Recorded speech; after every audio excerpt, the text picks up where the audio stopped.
الحمد لله وكفى وسلام على عباده الذين اصطفى.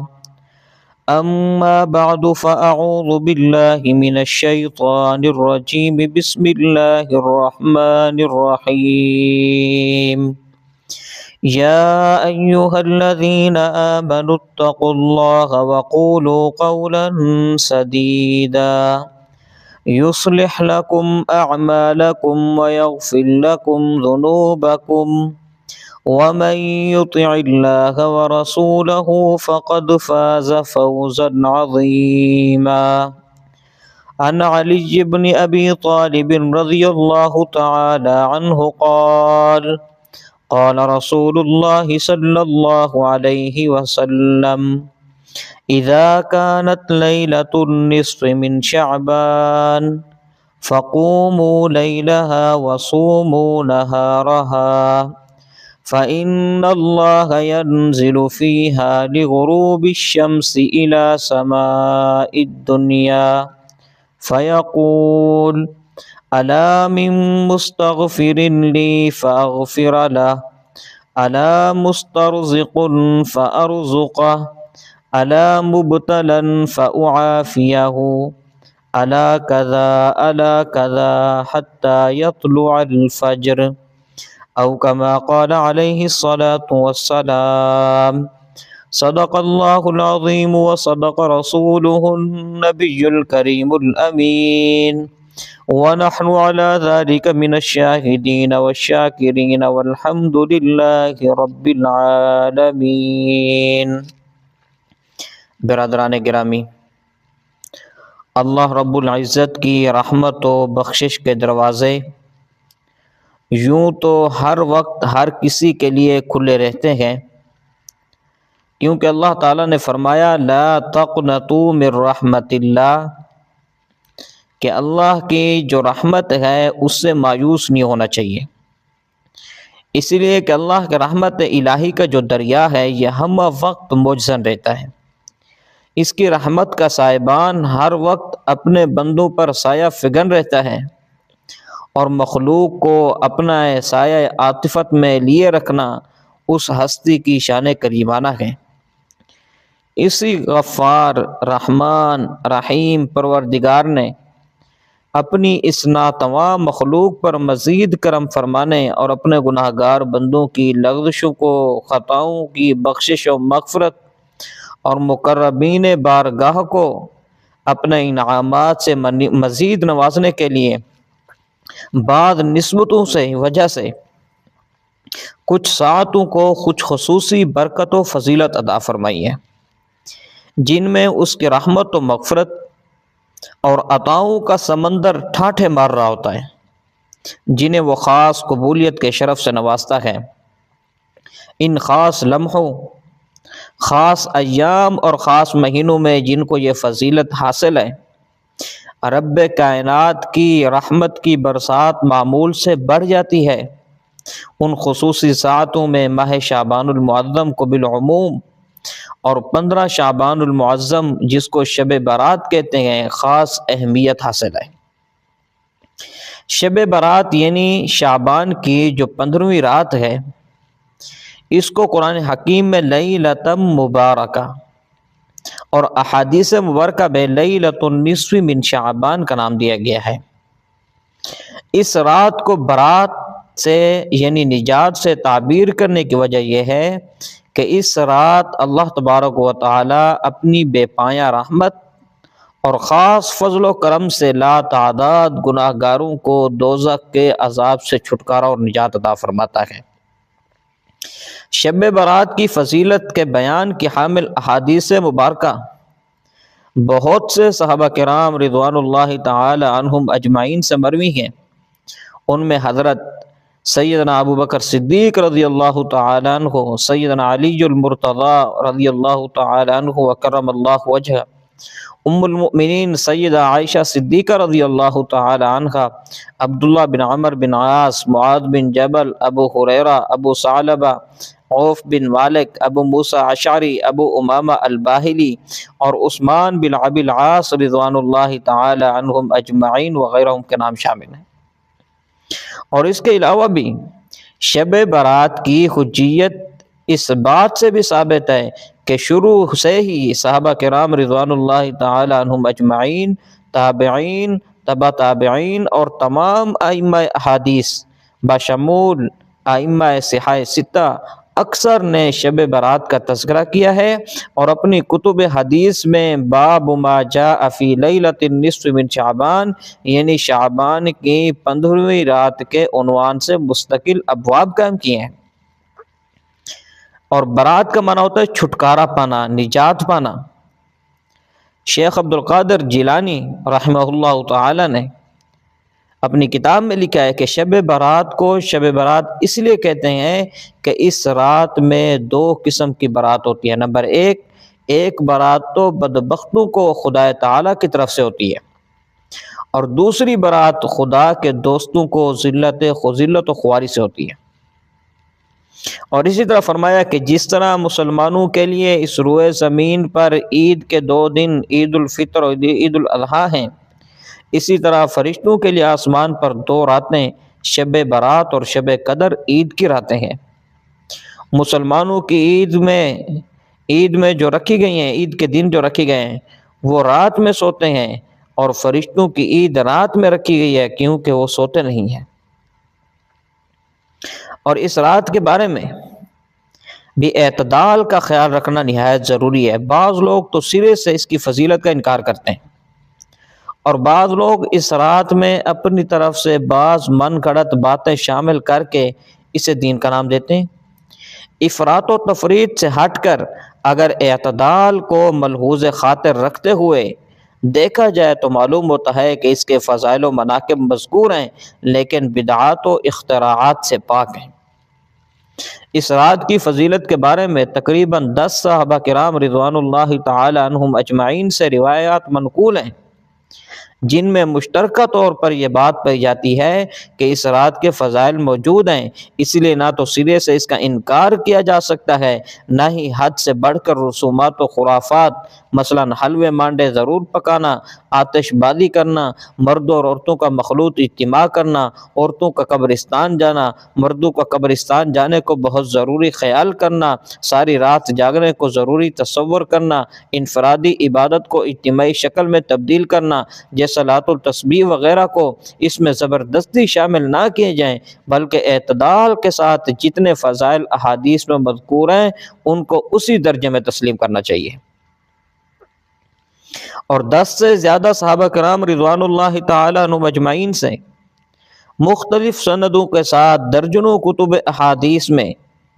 شب برات اور اس کی اہمیت و فضیلت پر احادیث وارد ہیں۔ یہاں میں مختصر اور اختصار کے ساتھ شب برات کی شرعی حیثیت کو جاننے کے لیے کچھ احادیث مبارکہ بیان کرتا ہوں۔ امام بزار رحمہ اللہ تعالیٰ نے اپنی کتاب المسند میں حدیث کو نقل کیا ہے کہ حضرت ابوبکر صدیق رضی اللہ تعالیٰ عنہ فرماتے ہیں کہ نبی کریم صلی اللہ علیہ وسلم نے فرمایا اذا کان لیلۃ النصف من شعبان ينزل الله تبارك وتعالى إلى سماء الدنيا فيغفر لعباده إلا ما كان من مشرك أو مشاحن لأخيه، کہ جب ماہ شعبان کی 15ویں رات ہوتی ہے تو اللہ تبارک و تعالی آسمان دنیا پر اپنے حسب حال نزول فرماتا ہے، پھر وہ مشرک اور اپنے بھائی سے عداوت و کینہ رکھنے والے کے علاوہ اپنے سارے بندوں کی بخشش فرما دیتا ہے۔ اسی طرح جو خطبے میں احادیث مبارکہ تلاوت کی کہ سیدنا علی رضی اللہ تعالیٰ عنہ وکرم اللہ وجہ فرماتے ہیں کہ نبی کریم صلی اللہ علیہ وسلم نے فرمایا اذا کانت لیلۃ النصف من شعبان، کہ جب شعبان کی 15ویں رات ہو، فقوموا لیلھا، تو اس کی رات کو قیام کیا کرو، وصوموا نہارھا، اور جب اس کا دن ہو تو اس کے دن کے روزہ رکھا کرو، فإن اللہ ينزل فیہا، اسی لیے کہ اللہ تبارک و تعالی اس رات لغروب الشمس الی سماء الدنیا، آفتاب کے وقت آسمان دنیا پر نزول فرماتا ہے۔ فیقول، اللہ تبارک و تعالیٰ فرماتے ہیں، الا من مستغفر لی فاغفر لہ، کیا کوئی مجھ سے مغفرت طلب کرنے والا نہیں ہے کہ میں اسے بخش دوں؟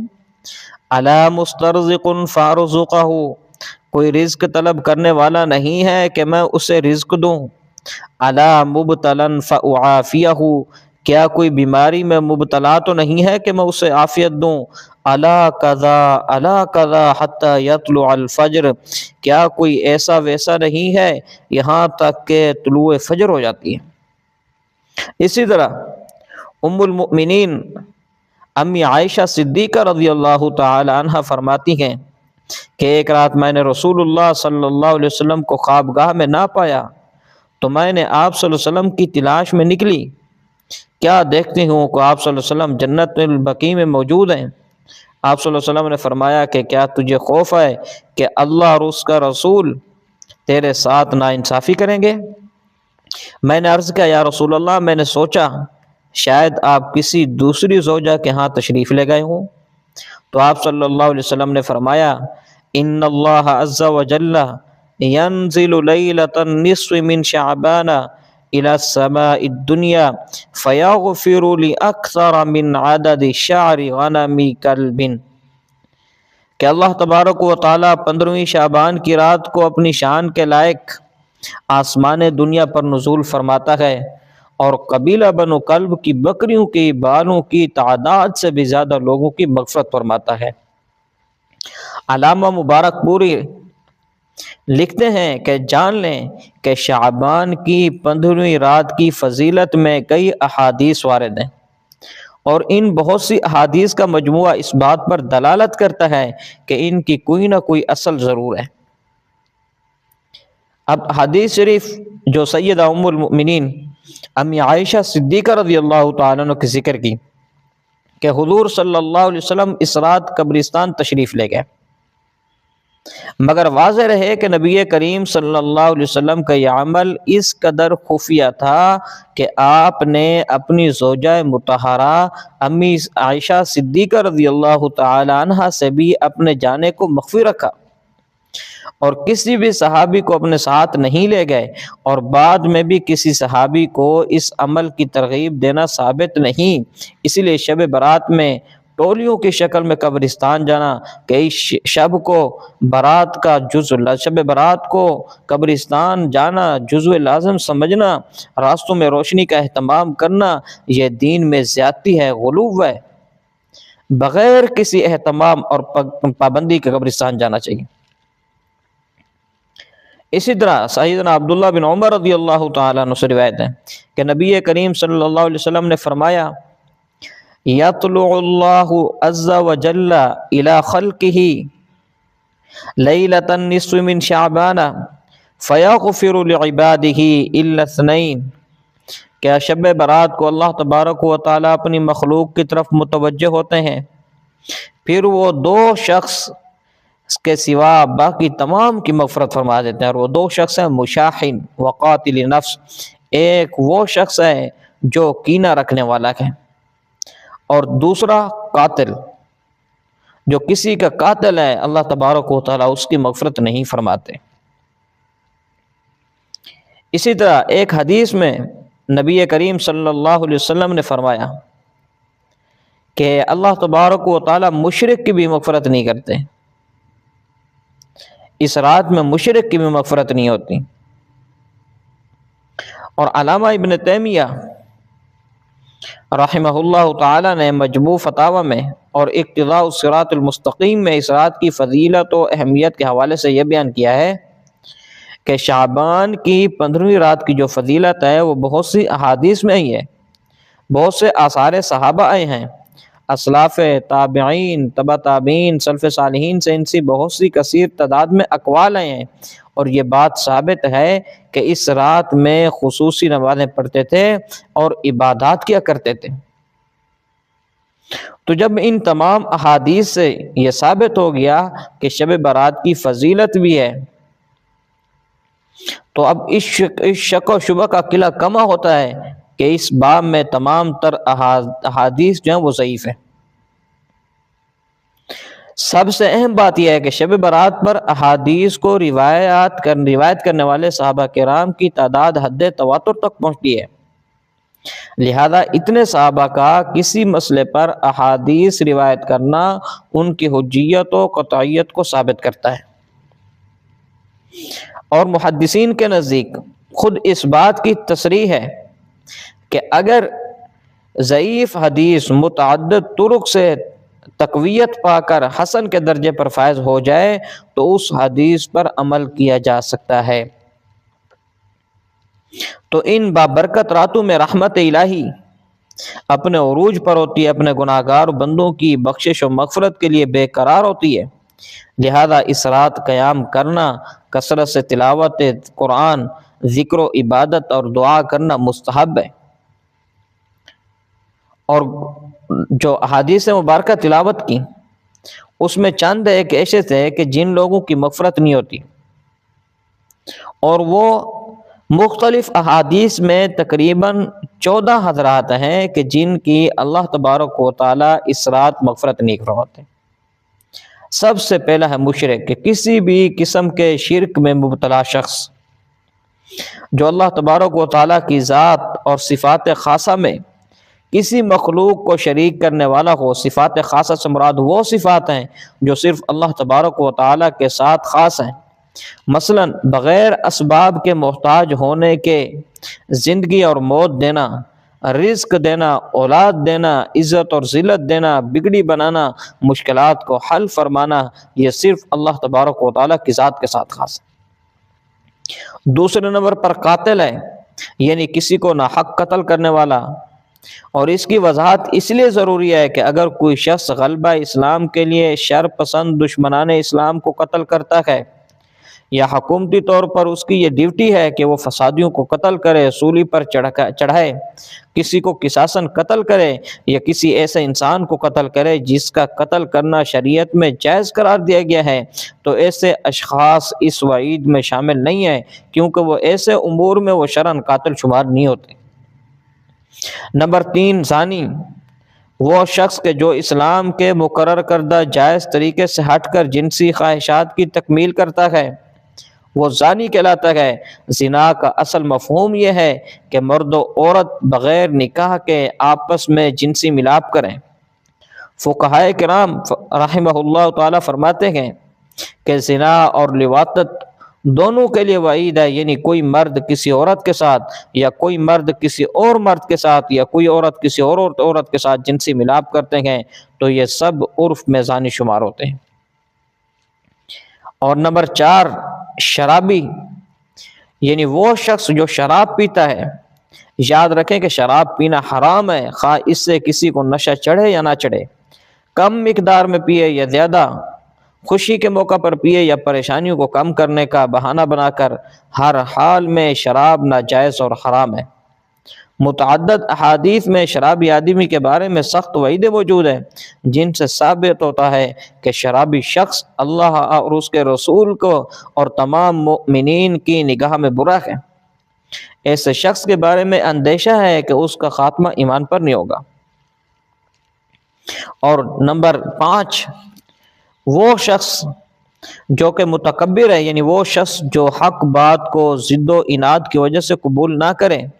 غلط نظریات پر جمع رہے، اپنے سے کم حیثیت لوگوں کو حقارت کی نگاہ سے دیکھے، غرور، گھمنڈ، تعلی اور انانیت کی وجہ سے اس کی گردن اکڑی رہے، دوسروں کو کمتر اور خود کو برتر سمجھنے والا شخص اور یہاں ایک غلط فہمی کا ازالہ ضروری ہے کہ بعض لوگ کسی صاحب حیثیت شخص کو بڑا مکان، اچھا لباس، عمدہ سواری، مہنگی اشیاء استعمال کرتے ہوئے دیکھ لیں تو فوراً فتوی بازی شروع کر دیتے ہیں کہ فلاں شخص بڑا متکبر ہے۔ اللہ کے نبی صلی اللہ علیہ وسلم نے فرمایا کہ وہ شخص جنت میں داخل نہیں ہوگا جس کے دل میں رئی کے دانے کے برابر کبر ہوگا۔ اس شخص نے سوال کیا کہ یا رسول اللہ، انسان اس بات کو پسند کرتا ہے کہ اس کا کپڑا اچھا ہو، اس کی جوتی اچھی ہو، تو آپ صلی اللہ علیہ وسلم نے فرمایا اس میں کوئی حرج کی بات نہیں، کیونکہ بے شک اللہ تعالیٰ خود بھی خوبصورت ہیں اور خوبصورتی کو پسند فرماتے ہیں، اسی لیے ان باتوں کا تکبر سے کوئی تعلق نہیں۔ ہاں کبر یہ ہے، تکبر یہ ہے کہ انسان حق بات کا انکار کرے، مخلوق خدا کو اپنے سے کم تر سمجھے۔ تو معلوم ہوا کہ متکبر وہ ہوتا ہے جو اسلامی تعلیمات کو اپنانے کے لیے تیار نہ ہو، شرعی احکامات پر عمل کرنے کو اپنی خود ساختہ حیثیت کے خلاف سمجھ کر چھوڑ دیتا ہو۔ سیدہ عائشہ صدیقہ رضی اللہ تعالیٰ عنہ سے مروی ہے کہ رسول اللہ صلی اللہ علیہ وسلم نے فرمایا، جو شخص تکبر کی وجہ سے شلوار کو ٹخنوں سے نیچے لٹکاتا ہو، اس کی بھی شب برات میں بخشش نہیں ہوتی۔ اور ان بدبختوں میں جو اللہ کی رحمت سے، اللہ کی بخشش سے، اللہ کی مغفرت سے اس رات میں محروم ہوتے ہیں، اس میں ایک ہے والدین کا نافرمان۔ اس بابرکت رات میں جب گناہگاروں کی بخشش ہو رہی ہوتی ہے تو والدین کا نافرمان بھی اللہ تعالیٰ کی رحمت سے محروم رہ جاتا ہے۔ والدین کی نافرمانی کو ایک حدیث میں شرک کے بعد سب سے بڑا گناہ شمار کیا گیا ہے۔ کبیرہ گناہوں کی فہرست میں والدین کی نافرمانی سر فہرست ہے۔ ایک حدیث میں ہے کہ والدین یا تو انسان کے لیے جنت کا باعث ہیں یا پھر جہنم کا۔ اگر ان سے حسن سلوک کرے گا، ان کی خدمت کرے گا، ان کی ضروریات کو ادب و احترام سے پورا کرے گا تو جنت ہے، ورنہ جہنم ہے۔ اس لیے یہ اتنا بڑا جرم ہے کہ اس رات جب اللہ تبارک و تعالیٰ کے رحم و کرم کے بادل برس رہے ہوتے ہیں تو والدین کا نافرمان پھر بھی محروم رہ جاتا ہے۔ ہمارے لیے لمحہ فکریہ ہے کہ ہمارے والدین کیا ہمارے لیے جنت کا باعث بن رہے ہیں یا خود ہم ان کی ناقدری کر کے اپنے لیے جہنم کا باعث بنا رہے ہیں۔ اور ایک شخص ہے بغض رکھنے والا، یعنی وہ شخص جو اپنے دل میں اپنے کسی دوسرے مسلمان کا برا سوچے، دل میں محبت کی بجائے نفرت پالے، اس کے لیے پیار کے جذبات کی بجائے دشمنی رکھے، اسے راحت دینے کی بجائے تکلیف دینے کے منصوبے بنائے، عزت دینے کی بجائے رسوا کرنے کی جستجو میں لگے رہے، اسے خوشیاں دینے کی بجائے پریشانیوں میں مبتلا رکھے، وہ شخص کینہ پرور کہلاتا ہے۔ شب برات میں ایسا شخص بھی اللہ کی رحمت سے محروم رہ جاتا ہے۔ اس سے معلوم ہوا کہ اپنے مسلمان بھائیوں کو پریشان کرنا، تکلیف دینا، اس سے دشمنی رکھنا، اس کا برا سوچنا اللہ کے ہاں اتنا بڑا جرم ہے کہ دریائے رحمت کے جوش کے وقت بھی ایسا انسان محروم رہ جاتا ہے۔ اور اس رات جو بخشش اور اللہ کی رحمت سے محروم ہوتا ہے ان میں ایک شخص قاطع الرحم ہے۔ وہ شخص جو رشتوں کو جوڑنے کی بجائے توڑتا ہے۔ صلہ رحمی کرنے پر متعدد احادیث موجود ہے جن کا تذکرہ انشاءاللہ ہم صلہ رحمی کے عنوان پر کریں گے۔ دنیاوی معاملات کی وجہ سے بول چال ختم کرنے والا، رشتہ ناطے ختم کرنے والا، خوشیوں اور غمیوں میں آپس میں الگ ہونے والا، قریبی رشتہ داروں، بہن بھائیوں، عزیز و اقارب سے اپنے تعلقات ختم کرنے والا قاطع الرحم کہلاتا ہے۔ یہ بھی اس مقدس رات میں اللہ کی بے پناہ رحمت سے کچھ بھی حاصل نہیں کر پاتا۔ اور یاد رکھیں اللہ کی رحمت بے انتہا ہے، لیکن اس کی رحمت کو لینے کے لیے ہمارا دل بھی سیدھا ہونا ضروری ہے۔ اگر ہم اپنے دل کو اس قابل ہی نہ بنائیں جو اس کی رحمت کو قبول کرے تو اس میں غلطی ہماری ہے، اللہ کی رحمت میں کمی نہیں ہے۔ اس کی مثال یوں سمجھ لیجئے کہ کوئی شخص یہ اعلان کرتا ہے کہ آج میں اللہ کے نام پر خیرات کرتا ہوں، فقیر لوگ جمع ہو جائیں، اپنے اپنے برتن اٹھائے ہوئے ہوں تو ہر اس فقیر کو خیرات نصیب ہوگی جس کا برتن صحیح سلامت اور سیدھا ہو۔ اگر کوئی فقیر اور حاجت مند کا برتن ہی پاس نہ ہو یا سیدھا نہ ہو یا اس میں بڑا سوراخ ہو تو معروم ہی رہے گا۔ اس میں قصور اللہ کے نام پر خیرات کرنے والے سخی کا نہیں بلکہ اس فقیر کا ہے جو اپنے پاس کشکول بھی نہ رکھتا ہو یا اس کا کشکول تو ہو لیکن ٹوٹا ہوا ہو۔ اور اس رات میں نوافل کی باجماعت نماز کی ادائیگی کا خاص اہتمام کیا جاتا ہے، جس میں سر فہرست صلاۃ التسبیح ہے۔ صلاۃ التسبیح، اس حوالے سے یہ بات یاد رکھنی چاہیے کہ شریعت نے عبادت کو جس انداز میں کرنے کا حکم دیا ہے اسے ویسے ہی ادا کرنا چاہیے۔ شریعت نے نماز پنجگانہ کو اور جمعہ اور عیدین وغیرہ کو باجماعت ادا کرنے کا حکم دیا ہے، لیکن نوافل کو انفراداً ادا کرنے کا حکم دیا ہے۔ اس لیے کسی نفلی نماز کو، خاص صلاۃ التسبیح ہو یا کوئی اور، جماعت سے ادا کرنا یہ شریعت کے منشا کے خلاف ہے۔ اس لیے حضرات فقہاء کرام رضوان اللہ رحمہ اللہ تعالی نے نفل نماز کی جماعت کو جب مقتدی 2 سے زیادہ ہوں مکروہ لکھا ہے۔ اب آخری سوال یہ ہے کہ اس رات عبادت کیسے کریں، یہ رات کیسے گزاریں؟ تو یاد رکھیں کہ اس رات عشاء اور فجر کی نمازیں وقت پر باجماعت ادا کریں۔ اپنی ہمت اور توفیق کے مطابق نفل نمازیں، خاص کر نماز تہجد ادا کریں۔ انفرادی طور پر صلاۃ التسبیح پڑھیں، قرآن پاک کی تلاوت کریں، کثرت سے اللہ کا ذکر کریں، اللہ تعالیٰ سے خوب دعائیں مانگیں، دنیا اور آخرت کی بھلائیاں مانگیں، خاص کر اپنے گناہوں کی مغفرت چاہیں۔ زندگی میں کبھی اس رات قبرستان جائیں، اپنے اور میت کے لیے دعائیں مغفرت کریں۔ اور ایک یہاں پر یہ بات بھی یاد کرنا ضروری ہے کہ شب برات کی جیسے ہی آمد ہوتی ہے تو سوشل میڈیا پر ایک دوسرے سے معافی مانگنے کے پیغامات کا ایک طویل سلسلہ بھی شروع ہو جاتا ہے۔ یہ میسج اس لیے بھیجے جاتے ہیں کہ حدیث شریف کے مطابق اس رات اللہ تبارک و تعالی بہت سے مسلمانوں کی بخشش فرماتے ہیں، البتہ رشتہ توڑنے والے، مسلمان سے دشمنی رکھنے والے محروم رہتے ہیں۔ تو اس حدیث کے پیش نظر آپس کی ناراضگی دور کر کے ایک دوسرے سے معافی مانگنی چاہیے تاکہ شب برات کی فضیلت حاصل ہو اور اس رات مغفرت سے محرومی نہ ہو، لیکن یہ معافی محض رسمی نہ ہو، اس لیے کہ اس طرح کے معافی نامہ بھیجنے سے عام طور پر خاطر خواہ فائدہ نہیں ہوتا، کیونکہ بھیجنے والا بھی اس طرح کا معافی نامہ بطور ایک رسم کے بھیجتا ہے۔ چنانچہ یہ میسج ہر ایک کو میسج بھیج دیا جاتا ہے، اس کا مقصود حقیقت میں معافی مانگنا نہیں ہوتا، اور جس کو بھیجا جاتا ہے اسے بھی پتہ ہوتا ہے کہ معافی نامہ بھیجنے والے کا مقصد معافی وغیرہ مانگنا نہیں ہے بلکہ ایک رسم کی ادائیگی ہے۔ اس لیے اس طرح کے میسج بھیجنے میں وقت ضائع کرنے کے بجائے